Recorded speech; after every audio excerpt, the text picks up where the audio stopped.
নেপালে ভয়াবহ আকস্মিক বন্যা ও ভূমিধসে নিহতদের স্মরণে ত্রয়োদশ জাতীয় সংসদের তৃতীয় অধিবেশনের শুরুতেই শোক প্রস্তাব গ্রহণ করা হয়েছে।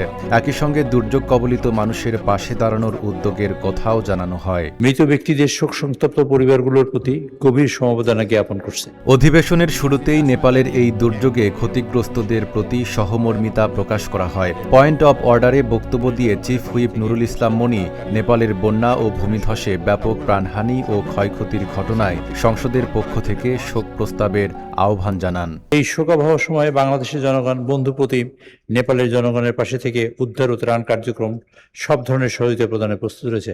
লোডশেডিং কিংবা ঘরের বাইরের তীব্র গরমে ওয়ালটন রিচার্জেবল ফ্যান থাকলে থাকবে শুধু বাতাস আর বাতাস। তিনি জানান, নেপালের দুর্যোগে সহায়তার জন্য প্রধানমন্ত্রী ইতোমধ্যে বাংলাদেশ সেনাবাহিনী ও পররাষ্ট্র মন্ত্রণালয়কে প্রয়োজনীয় উদ্ধার কাজ এবং মেডিকেল টিম পাঠানোর প্রস্তুতি নিতে নির্দেশ দিয়েছেন। মাননীয় প্রধানমন্ত্রী ইতিমধ্যেই নির্দেশ দিয়েছেন সেনাবাহিনীকে, তারা প্রস্তুতি নিচ্ছে এবং পররাষ্ট্র মন্ত্রণালয়কে, যাতে আমরা কোন প্রকারে কীভাবে সহযোগিতা করতে পারি, বিশেষ করে মেডিকেল টিম এবং উদ্ধার কাজে যাতে আমরা সহযোগিতা করতে পারি তার প্রয়োজনীয় ব্যবস্থা নিয়ে গ্রহণ করার জন্য মাননীয় প্রধানমন্ত্রী ইতিমধ্যে নির্দেশ করেছে।